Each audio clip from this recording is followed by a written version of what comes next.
You ask Tiger to solve. This deals with linear equations with one unknown. The final result is m equals 4. Let's solve it step by step. Group all constants on the right side of the equation. Add 8 to both sides. Simplify the arithmetic.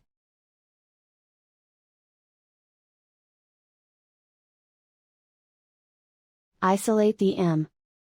Divide both sides by 6. Simplify the fraction.